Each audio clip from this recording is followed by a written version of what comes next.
questions, but certainly if you have questions throughout, feel free to unmute or raise your hand or throw something in the chat and we can sort of answer things as we go as well. I am going to get us started. So let me just get my slides shared and then we can get going. Here we go. All right. So again, we are talking about the Health Policy Scholars Program today through the APA. The folks you're going to hear from all three of us, but Elizabeth Barnard, Amanda Stewart, and then Shazeen Suleiman, we're going to hear from all of us introducing ourselves in a moment. So welcome. Thank you for joining us and learning about the program today. We are going to go over some introductions, a description of the HPSP, how you apply, and then some FAQs, and then, of course, any questions that you all have, as I said. We wanted to just take a moment to acknowledge the leadership of the program for the last cohort, which is still currently wrapping up. You may have seen other things from Lenore Jarvis and Lauren Gamble, who are the current co-directors of the current program. Lenore is a pediatric emergency medicine doc at Children's National. Lauren is a hospitalist at Dill Children's in Austin, and they are the current co-directors. And then the current assistant program director is Liz Barnard, who, again, you're going to hear from in a moment, who's a general pediatrician from UCLA. But they are graduating and moving on. They're still going to be involved in the program. They're going to be involved in sort of the executive committee and continuing to provide their kind of guidance and leadership, but they're kind of stepping out of those direct roles. And so we have kind of a leadership transition that's happening. And so the current cohort that we're recruiting for is cohort 3. So that's the cohort that any of you would be involved in if you were interested.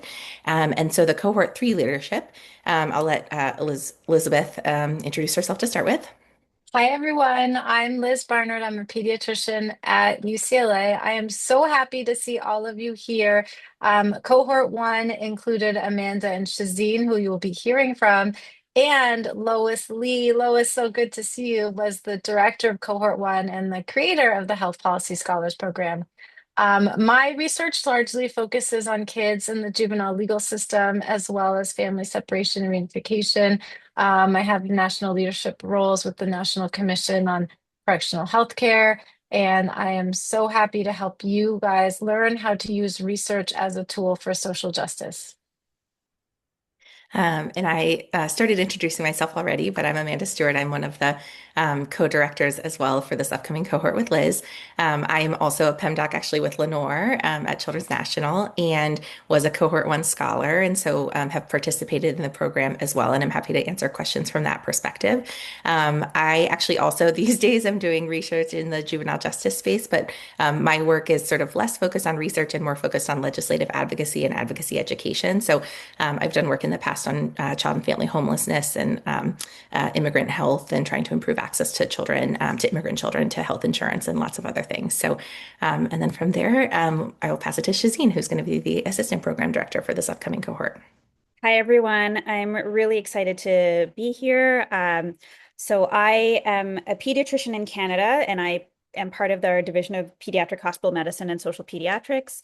I have our professorship in pediatric medicine, so I am a clinician scientist, and I do mixed methods, working on co-design with families who have been usually left out of the research process and really focusing on families and children who have been impacted by migration or forced displacement. So I also was a scholar in cohort 1. I like to use my research, as Liz said, to help advance policy changes for social justice and also make opportunities more equitable for kids, and love to talk about how this can be applicable no matter where you exist on any side of a border. So really excited to talk to you about that. Wonderful. Thank you. So as we said, we're going to start with a program overview. So what is the Health Policy Scholars Program? So again, this is a program through the APA. It's a 3-year long faculty development program. And the goal is really to think about, as the name suggests, policy from kind of a scholarly perspective. So thinking about developing a systematic and scholarly approach to health policy and advocacy in order to help prepare scholars for a successful academic career in various domains, but including public policy and advocacy, thinking about mentorship and networking as a way to help you achieve those goals, and then using a scholarly product that you're going to work on throughout the course of this 3-year program as a kind of launching point for all of that. And so, over the course of these 3 years, there's a lot of different things that you'll do, but you're going to, of course, do a lot of learning about health policy and child health advocacy, specifically things like the policy process, epidemiology, population health, and health insurance. And there were some interesting sessions, even when PAS was in Toronto a few years ago, that Shazine gave a talk about the differences of the sort of Canadian healthcare system as well as compared to the US healthcare system. So, taking advantage of some of the expertise of the different scholars as well from those perspectives. You'll also engage in policy at the local, state, and national level. As I said, you'll execute a scholarly project and build a structured advocacy portfolio. You'll get lots of reviews from mentors, both a local mentor and then what's called a national advisor, about your scholarly product, including when they get to the abstract and manuscript phase. And then to help you figure out how to disseminate these findings as scholarly products and thinking about how advocacy can be disseminated as scholarly product. You'll get a lot of opportunities to network with other scholars and faculty who are similarly very skilled and experienced advocates. And that'll help you develop a network of community of child health advocates. And so what this looks like is kind of very broadly over these 3 years, is in the first year, it's really focusing on the development of your project and the development of an advocacy portfolio. And then in the second year, as you've kind of gotten past that development stage, you're going to focus obviously on feedback and revision. So helping get a lot of input from the other scholars, but also from the different mentors in the program to help sort of revise and improve your scholarly project as well as your advocacy portfolio. And then the last year of the program is really designed to help you think about disseminating this and then completing your advocacy portfolio. And I'll just say up front that we recognize that sometimes projects don't fit into this perfect timeline. Then sometimes they take longer, sometimes they take less time. Sometimes people have changed, aspects of their projects throughout. And so this is very loose, and we will obviously tailor it to what makes sense for you and where your project is at. But this is sort of the general guidelines. And then throughout, you're going to be doing things that are going to kind of run the whole course of the program. And so mentorship around your scholarly project, thinking about your advocacy portfolio, those are going to be things that do get kind of pulled throughout the whole course. And then legislative experiences and then advocacy and policy skills development will be kind of continuous throughout the entire 3 years of the program. To give you, again, a high-level overview of the curriculum, I won't read all of this, but there's kind of different themes throughout the content of the different years, and that kind of goes along with those big buckets that I just shared. So the beginning, we're going to help you sort of with an introduction to advocacy and policy. We recognize that many of you already have a lot of experience in this space, but trying to kind of make sure that there's a foundation that everyone shares, and we welcome everyone's input with their experiences that they've had so far. We're going to also talk in the first year a lot about population health, including sort of what are measures that you can use, where do those sources exist, what things are already being used in child health policy, and then sort of how we can think about those in real kind of scenarios, including in how do we unpack those with existing legislation and public health interventions. And then in the second year, we're going to think a little bit more about communication and messaging, some other kind of thoughts around health policy, including things like health policy agencies, implementation of child health policy, and financing. And then we're going to also think about advocacy and influencing policy sort of within your institution, beyond your institution, and then how you can be engaged at the legislative level. And then again, in year 3, there's a lot of focus on scholarly dissemination, what the different types of scholarly products can be for advocacy, and then leadership and networking, which is definitely a theme throughout, but sort of as you're getting ready to complete the program, thinking about how you can take it the next step from there. And so what this looks like in practice is that we have over the course of the 3 PASs of your program, you'll have a PAS, pre-PAS day. So essentially the Friday before PAS, we'll have a bunch of programming, and we ask everyone to come to PAS that day to be able to all be together, which ends up being a really fun part of the program, is like a good time for everyone to be in the same place. And there are didactic sessions, and then there are small group sessions and project feedback. So that's a place where you get an additional kind of set of people to look at your project and be able to give you feedback on it. And so for this upcoming cohort, the first one would be the next PAS in 2027 in Minneapolis. Um, there's also intersession courses. So these are asynchronous courses that are didactic and online, obviously. And those happen quarterly, and they have some deliverables that you do along with those as well to help you kind of get the most out of those didactic sessions. And then the other piece that happens throughout this is there's a local mentor. And as you may know, that's someone that you need to identify as you're applying. So that's someone from your institution. And then the program assigns you a national advisor. So that's someone who you may or may not already know. But those tend to be pretty like exciting big name people. Mine was for folks who are in the sort of Medicaid space. Mine was Jim Perrin, who's just like a former AAP president, like just kind of a person who's really involved in this space and has done a lot of work here. So it was very cool to get to meet him and get his take on the work that I was doing. And then you'll have small group meetings with paired up with another scholar where your two local mentors or two national advisors are invited, and you end up having sort of meetings as a little small group to be able to talk about your program and your project that you're working on. And then folks will graduate with a certificate of excellence in health policy and advocacy. Again, these are sort of the main components: your scholarly project, your advocacy portfolio, and your legislative experiences. So what your scholarly project looks like is that you'll have a project that you sort of identify from the start, something focused on child health or well-being in our kind of current policy landscape. It can be lots of different things, and your goal can end up being lots of different deliverables. So peer-reviewed publications are certainly what some people do. Other people do white papers. Other people do legislation that they draft or help draft. So lots of different things that people have done, and you can sort of think what the best deliverable is also with all your various mentors throughout this. The advocacy portfolio, for folks who aren't familiar, is a scholarly approach to kind of documenting your advocacy and can be something that is used in certain institutions for promotion. And so it's just a really good way to show how rigorous and scholarly your advocacy work is. There's lots of different places online that you can look for the advocacy portfolio, but these are some of the domains that are there to help you sort of keep track of the advocacy work that you're doing. Of course, not everyone is doing advocacy engagement in all of these places, but you can sort of keep track of them in a scholarly way for the ones that you are. And then for the legislative experiences, in the first year, they'll be sort of at the local level, which will be sort of your institutional government liaison, so a government affairs or government relations person or people if you have them. Um, You'll, in your second year, start to think about meeting with a state representative or senator. And then in the third year, you'll think about more the federal government. And we ask that folks attend the AAP legislative conference once throughout the HPSP experience as a way to sort of have a structured way to meet your federal representatives or senators. I'll just share a few pictures to show sort of what this ends up looking like. This top picture is our first cohort, and you can see in the middle, Shazine, can you see my cursor? Can you? Yeah, perfect. You're the face that I can see, so that's perfect.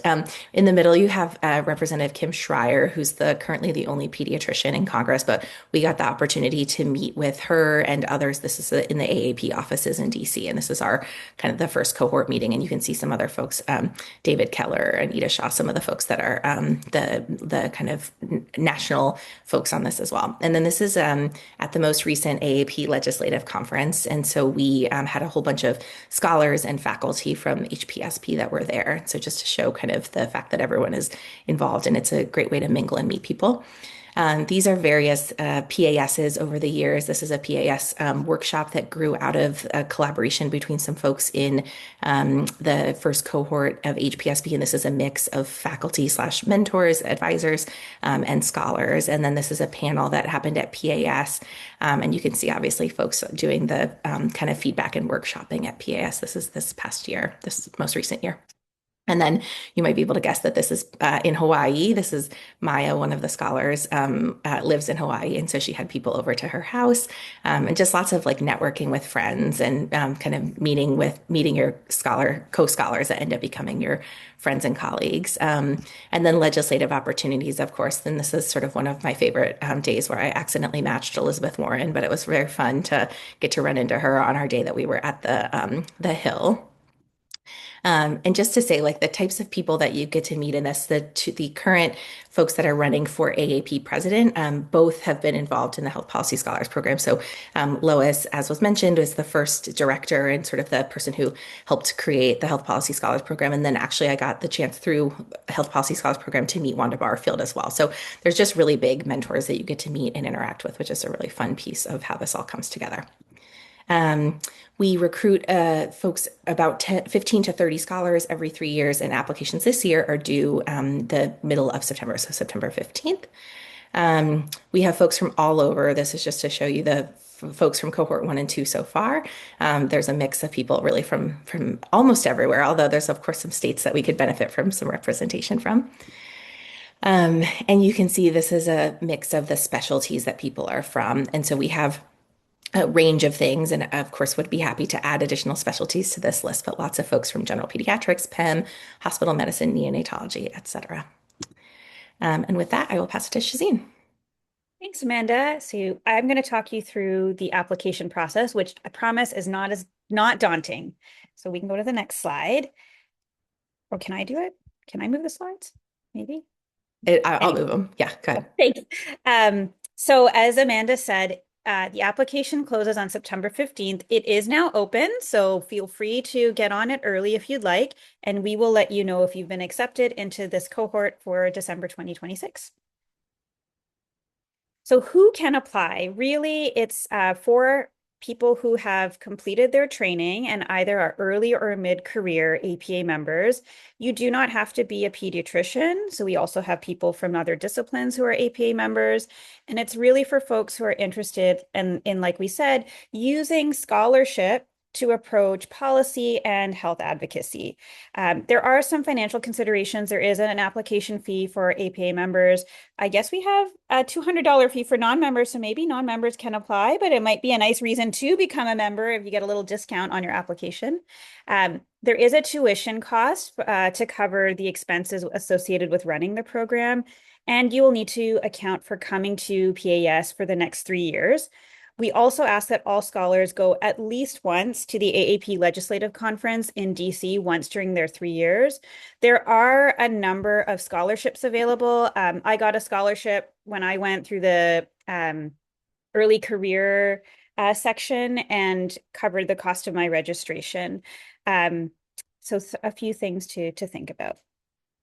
So what do you need to put in your application? It's all online on the APA website. So there is a project proposal, a statement of sort of what you would uniquely contribute as a scholar, like what would you bring to our cohort, your CV, and then who is going to be your scholar, your local mentor. So make sure you have a letter of support from them and their CV, as well as a letter of support from your department or division head that says that you will have time to complete your project and protected time to do the rest of the program. A project proposal is very brief. So it's sort of like a slightly extended abstract. It's about 350 words. And it has a very scientific outline. So you want to talk about your background, what your hypothesis is, what your objectives are, a little briefly about what methods you intend to use, your analysis. But here's where it's a little different is, why would this be impactful and what's your plan for dissemination, along with a brief explanation of your timeline for doing this and what resources you need. So for example, if you're proposing a randomized control trial with 5,000 people, like maybe that's not the right feasibility for this project. As an example for my project, I looked at comparing the quality of care for uninsured and underinsured children between Canada and the US in community health centers. And so I used policy tools to do a scoping review. And I was actually also able to publish my methodology with the encouragement from the HPSP because I used gray literature. And so now other people have actually cited my methods more than my actual paper. But just a little brief explanation of the kind of work that you can do. Next slide. So your personal statement and unique contributions, again, this can talk about, what is your experience in advocacy? What's your experience with policy? And this does not have to be at the federal level. This can be at your institutional level. This can be from your training. And why do you want to do this? How is this going to fit into your career goal? What do you think you will bring to the program? So, for example, for myself, I said, well, look, I'm Canadian and I can bring that perspective of what it is like to be in a Canadian system. And I can tell you it was greatly appreciated by my cohort. It'll help us understand, what you would bring to the cohort base, because we also try to make sure everyone is learning and from each other. And we all know you have something really special to bring. So I'll turn it over to Liz for our FAQs. Hi, I'm going to go through some FAQs. I'm also happy to answer any questions. And Lois has provided some information in the chat. Shazine and Amanda, those were great summaries. And also, if you're visual like I am, this is the link for the website where you can learn a bit about the nuts and bolts of the program. So, what does the 10% time commitment mean? Does it mean a salary commitment? So the Health Policy Scholars Program is not subsidizing your time. What happens is when you apply, that involves getting a commitment from your department chair and your division chief that they will protect 10% of your time, which turns out to be very useful when you have a signed letter that says we commit to giving them 10% time to work on this program, in addition to them committing to paying your tuition fees. Next slide, please. So what should you be looking for in a local mentor? Shazine's comments and Lois's comments on the chat about the feasibility is very key. So the local mentor should be from your home institution. That can be very helpful, especially for health policy and advocacy work. Um, Ideally, they would have relevant expertise in the advocacy and or the research that you're doing, whether it be the topic or the method. They have to be available, so willing to mentor you on your scholarly project and your overall career development. And we would be happy to help you identify local mentors prior to submission if that's helpful. Will the program provide me with the national advisor? Yes, as Amanda explained so well. So once we have all of the scholars accepted and we understand what the projects are, then we do a process where we match you with mentors and then we let you know who your national mentor is. And most times it works out really well. People are excited about the national connections they make. And there is the link and our 3 emails, and you are welcome to contact us, any of us, with any questions, or all of us, whatever, however you like. So questions from you all, feel free to use the raise hand feature to put questions in the chat.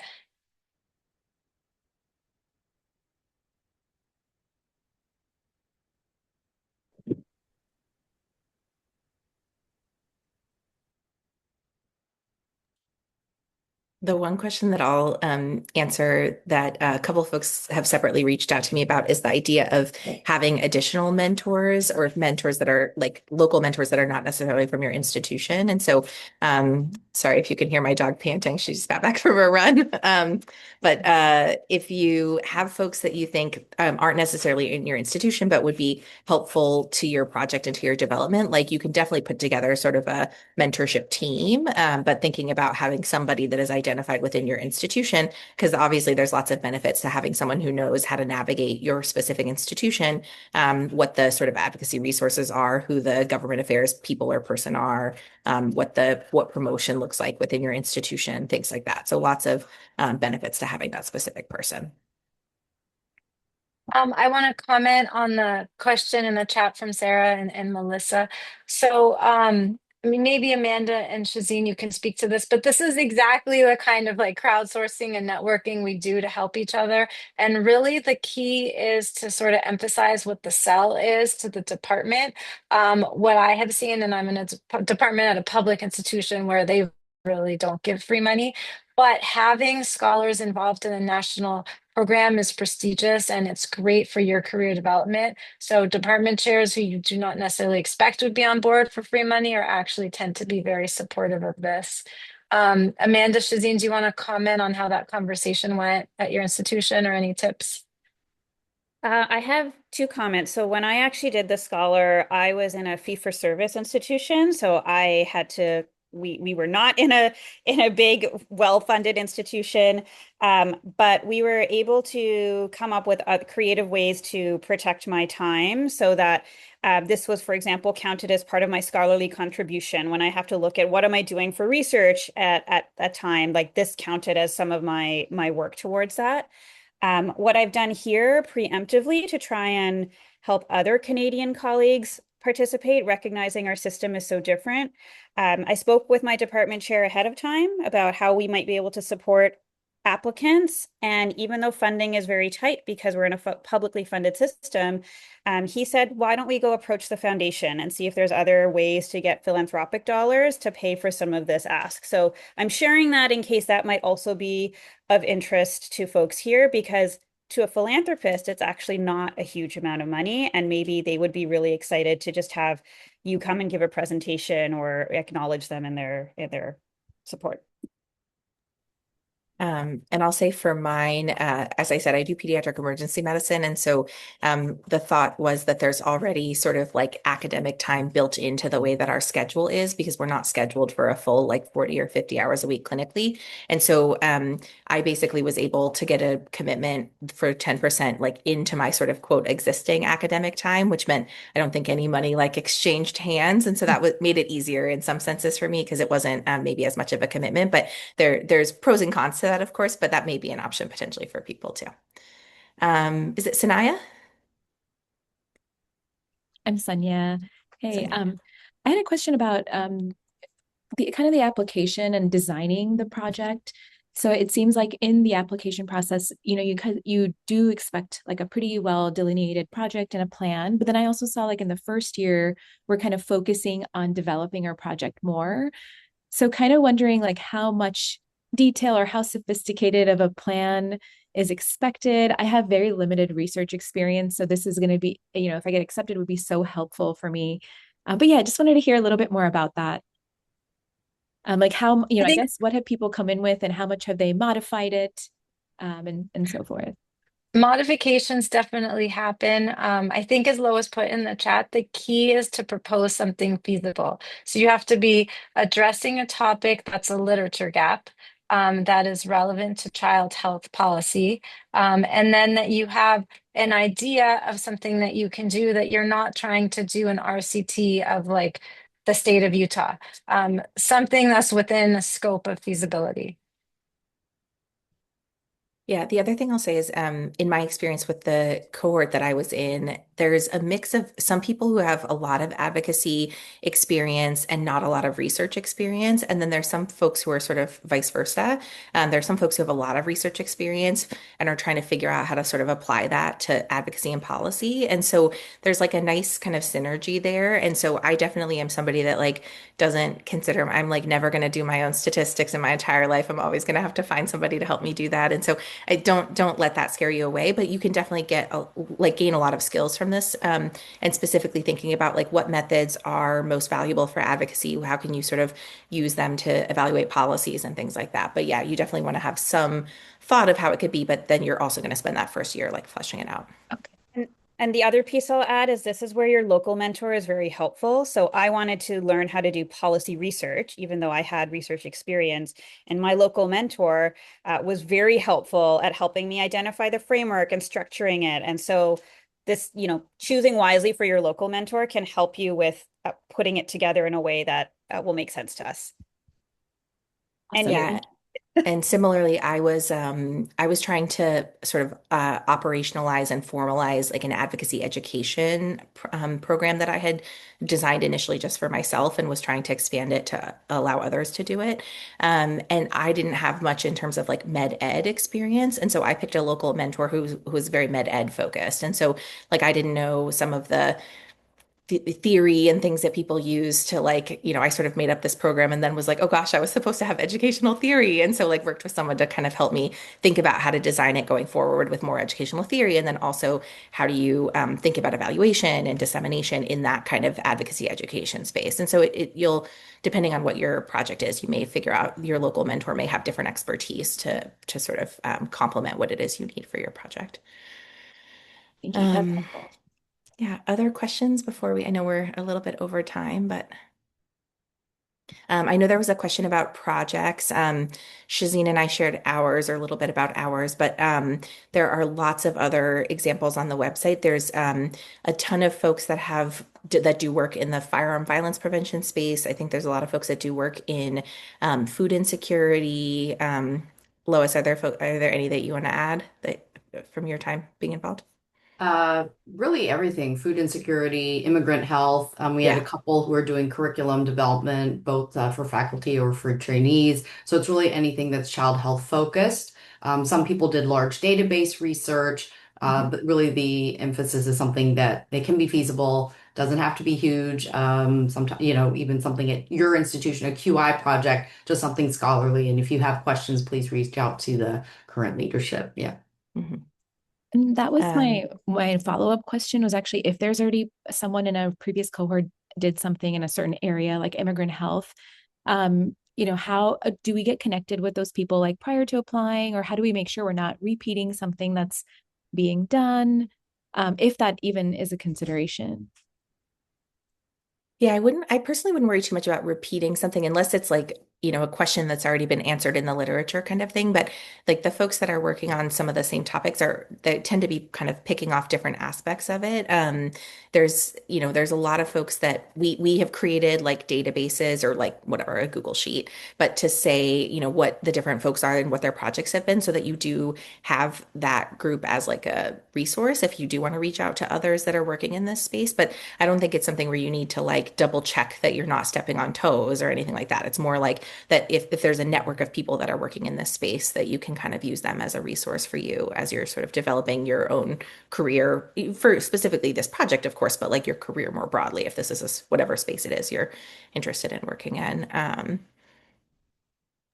And then I saw a question from Helene about senior faculty with prior advocacy experience, but new to academic medicine. And I think that would be perfect. Like that's a big part of this is how do you think about making the work that you're doing scholarly and how does it fit within sort of the academic model? How do you think about promotion for these kind of advocacy and policy efforts that don't always fit super well into like traditional promotion models and don't always necessarily fit into traditional dissemination. Like journals, don't always have, although there's more and more kind of outlets for you to publish advocacy. And so just thinking about how do you make your work, how do you demonstrate how scholarly and rigorous it is, and so that to people that maybe aren't as immersed in this world as we are. So I think that's definitely a totally perfect place to be to think about applying for this program.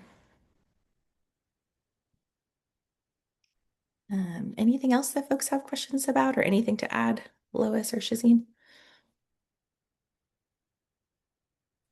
All I can add is it's been great for my career. So, and would really encourage folks to do it. Yeah. Yeah, we both clearly are like very pro HPSP because we've of course signed on to take on leadership roles. But I totally agree. I think it was I changed institutions in the middle of my HPSP 3 years, and already there were several scholars that were from my new institution, and so I already had like a built-in group of like friends, but also folks that were working in the advocacy space to help me navigate it in a new institution. Yeah, Shazine actually also changed institutions. Not that many people we're like a little bit. It's not like everyone changes institutions, but the two of us did.